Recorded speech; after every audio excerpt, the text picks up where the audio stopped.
We're so glad you could make it. This is the Spiritist Path.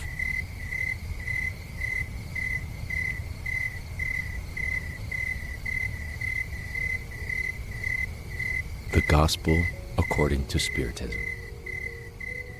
Chapter 5. Blessed are the afflicted. Part 1.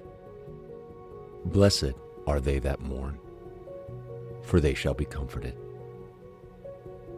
Blessed are those which do hunger and thirst after righteousness, for they shall be filled. Blessed are they which are persecuted for righteousness' sake, for theirs is the kingdom of heaven. Matthew chapter 5, verse 4, 6, and 10. And he lifted up his eyes on his disciples and said, Blessed be the poor, for yours is the kingdom of God. Blessed are you who hunger now, for you shall be filled. Blessed are you that weep now, for you shall laugh. Luke chapter 6, verses 20 and 21. But woe unto you that are rich, for you have received your consolation. Woe unto you that are full, for you shall hunger. Woe unto you that laugh now, for you shall mourn and weep. Luke chapter 6, verses 24 and 25. The justice of afflictions. The compensation promised by Jesus to the afflicted of this earth can only be effected in a future life. Without the certainty of this future, these maxims would be a contradiction. Still more, they would be a decoy. Even with this certainty, it is difficult to understand the convenience of suffering in order to be happy. It is said that it is to acquire greater merit. Then we ask, why do some suffer more than others? Why are some born in misery and others in opulence, without having done anything to justify this situation? Why is it that some never manage to achieve anything, while for others, everything seems to smile? Yet, what is even less understandable is why benefits and misfortunes are divided so unequally between vice and virtue. Why do we find virtuous people suffering side by side with the wicked who prosper? Faith in the future can console and instill patience, but it does not explain these irregularities, which appear to contradict God's justice. However, once God's existence has been admitted, one cannot conceive him as being less than infinitely perfect. He is naturally all-powerful, all-just, and all goodness, without which he would not be God. If he is supremely good and just, then he cannot act capriciously, nor yet with partiality. The vicissitudes of life derive from a cause, and as God is just, so then that cause must also be just. We must convince ourselves of this fact. Through the teachings of Jesus, God started humanity on the path to find that cause, and now that people are sufficiently mature as to be able to understand, he has revealed the cause by means of Spiritism, that is to say, through the voice of the spirits. Causes of present-day afflictions. The vicissitudes of life are of two kinds, or, if you prefer, stem from two different sources that are important to distinguish. Some have their cause in present-day life, while others arise outside this present life. On going back to the origins of earthly misfortunes, it must be recognized that many are natural consequences of character and the behavior of those who suffer them. How many fail through their own fault? How many are the victims of their own thoughtlessness, of their pride and ambition? How many destroy themselves through lack of discipline, misconduct, or from not knowing how to limit their desires? How many disastrous marriages are due to the fact that they were built on calculated interest or vanity, in which the heart took no part? How many disagreements and fatal disputes could have been avoided with the aid of a little moderation and less susceptibility? How many illnesses and diseases stem from intemperance and excesses of all kinds? How many parents are unhappy with their children because they did not combat their bad instincts from an early age? From either weakness or indifference, they allowed the seeds of pride, selfishness, and plain vanity to grow in them, so causing their hearts to dry and shrivel. Later on, when reaping what they have sown, they are surprised and afflicted by the lack of gratitude and the indifference with which they are treated. We ask each one whose heart has been hurt by vicissitudes or deceptions to study their own conscience closely, to go back, step by step, to the origins of each misfortune which is torturing them. Like as not, they will be able to say, "If I had done or not done such and such a thing, I would not be where I am now." Who then is responsible for humanity's afflictions, if not humanity itself? So then, in a great number of cases, we are the cause of our own misfortunes. Instead of recognizing this fact, we find it easier and less humiliating to our vanity to accuse our bad luck, providence, or even our unlucky star, when in fact, our unlucky star is our own carelessness. When reckoning with the misfortunes of life, suffering of this nature undoubtedly forms the greatest part of all vicissitudes. Only when humankind works at bettering itself, both morally and intellectually, will it be able to avoid this category of suffering. Human law covers various faults and prescribes punishment. In these cases, it is possible for the condemned person to recognize that they are suffering the consequences of the wrong committed. However, the law does not, or cannot, reach every wrong. It falls principally upon those who cause damage to society, and not upon those who only cause damage to themselves. God, however, does not allow any detour from the straight and narrow path to go unpunished. There is no wrong or infraction of his law, however small, that does not carry with it the inevitable consequence that may be more or less deplorable. From this, it follows that in small things, as in great matters, humanity is always punished according to the manner in which it has sinned. The suffering that follows is always a warning that wrong has been done.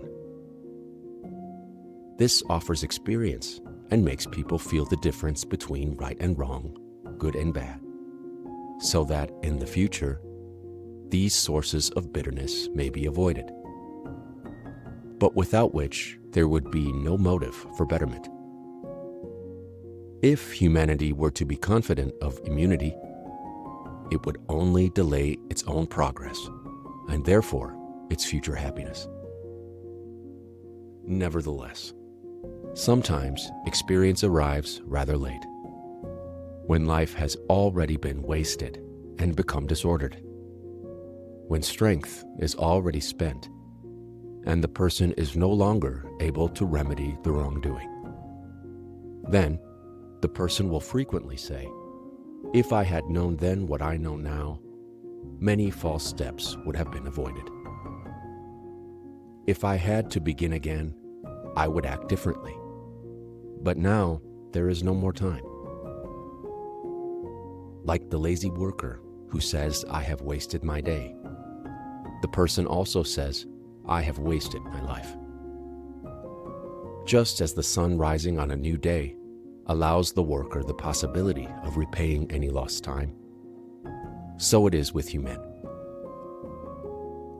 Because after a period of time in the tomb, a new life shines forth that will enable advantage to be taken from past experiences and good resolutions for the future to be put into practice. Past causes of affliction.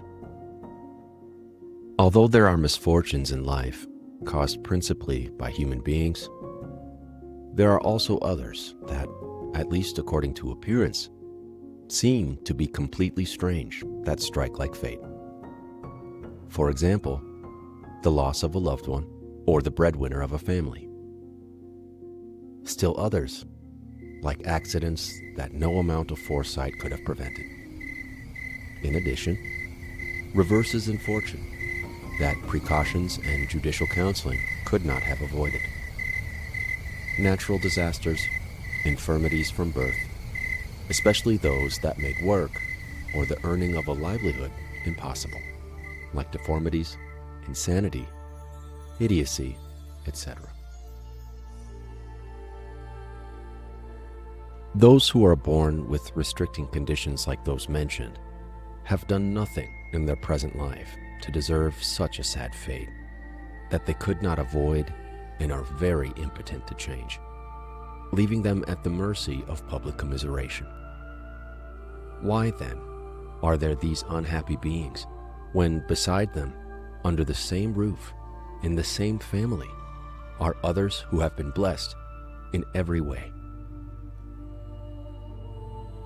In short, what can be said of children who die at a tender age and who, during their short life, knew only suffering?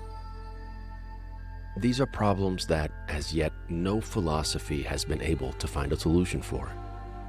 Anomalies that no religion has been able to justify, and which appear to be a contradiction of God's goodness, justice, and divine providence. If the hypothesis of the soul being created at the same time as the body, and that of destiny being irrevocably determined after but a few instants upon earth were to be verified, this would indeed be the case. If these creatures had just left the hands of the Creator, what had caused them to come into the world to face such misery? How could they have received any recompense or punishment, seeing that they had been unable to practice either good or evil? Nevertheless, by virtue of the axiom according to which every effect has a cause, these miseries are effects that have to have a cause. And if we admit that God is just, then that cause must also be just. Therefore, as an effect is always preceded by a cause, and if that cause is not to be found in the present life, then it follows it must come from before this life, that is to say, from a preceding life. On the other hand, God being unable to punish goodness that has been done, or badness that has not been done, it follows that if we are being punished, then wrong must have been committed. If that wrong is not of the present life, then it must come from a past existence. This is an alternative that no one can avoid, and where logic determines on which side God's justice lies. We are not always punished or completely punished in the present life. But we cannot escape the consequences of our faults indefinitely. The prospering of evil is only momentary. For if the person does not atone today, then they will atone tomorrow. Misfortunes, which at first sight appear to be undeserved, have their reason to be. Therefore, those who find themselves in a state of suffering may always say, "Lord, forgive me, for I have sinned." Sufferings due to causes prior to the present existence, as well as those originating from present causes, are frequently the consequences of errors that have been committed. This is to say, that through the action of rigorous distributive justice, we come to suffer what we have made others suffer. If we have been hard and inhumane, we may be treated with harshness and inhumanity. If we were too full of pride, we may be born in humble circumstances. If we have been miserly, selfish, or made bad use of our riches, we may find ourselves deprived of the necessary means of survival. If we have been a bad son or a bad daughter, we may suffer from the behavior of our children. It is only through the plurality of existences and the destiny of the planet as a world of atonement that it now is that we can explain the abnormalities in the distribution of happiness or unhappiness amongst good and evil people alike. Nevertheless, these abnormalities exist only in appearance, due to the fact that they are considered solely from the point of view of the present. If we elevate ourselves by means of thought in such a way as to see a succession of existences, we will perceive that to each one is given what is deserved, after taking into consideration that which was gained in the spiritual world. Only then does it become apparent that God's justice is uninterrupted. Human beings must never forget that they find themselves on an inferior world to which they are confined due exclusively to their imperfections. Each time a vicissitude is suffered, they must remember that if they belonged to a more advanced world, these things would not be happening. That it depends completely on themselves to see that they never return to this world by working harder to improve themselves. Tribulations may be imposed on spirits who are ignorant or who have become hardened, in order to induce them to make a choice with knowledge of what they are doing. Spirits who are repentant, wishing to repay the evil they have committed, who desire to behave better, are free to make their own choices.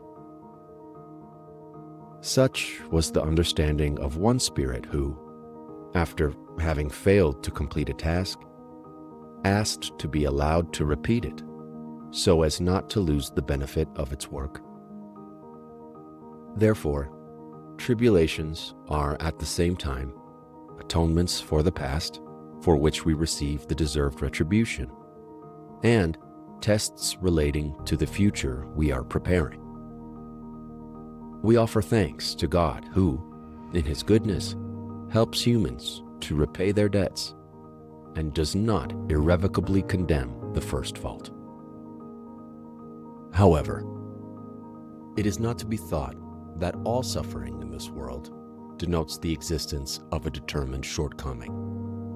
Many times, it is simply an ordeal requested by the Spirit that will help it toward purification and active progress.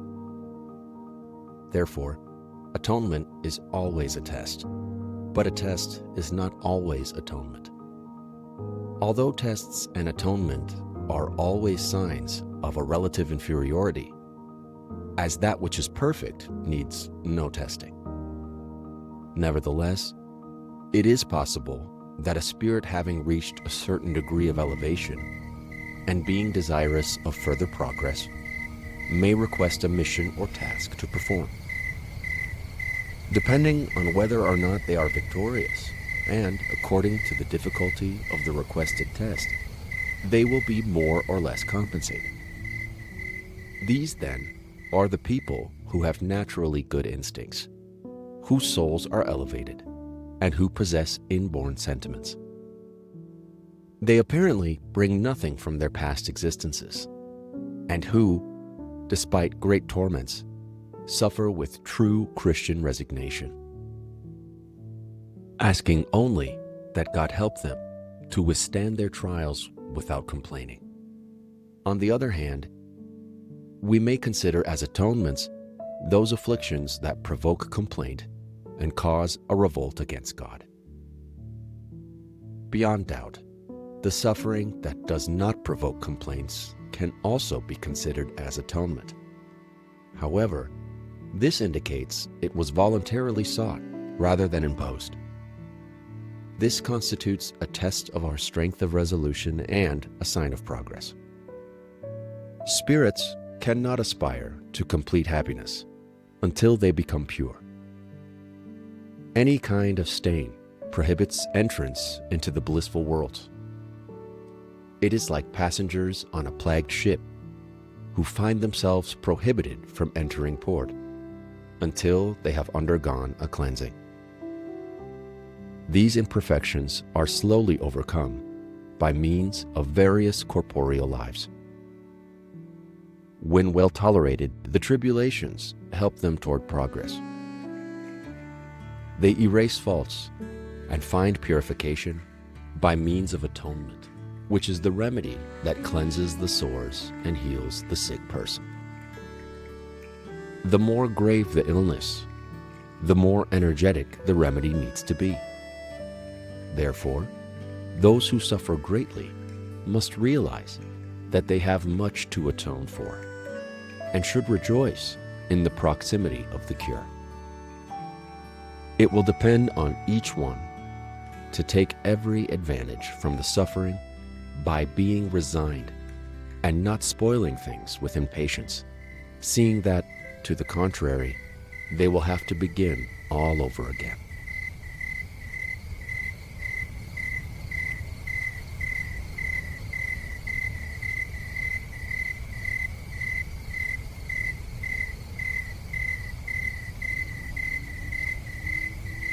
May peace and light guide you until our journey continues next time on the Spiritist Path.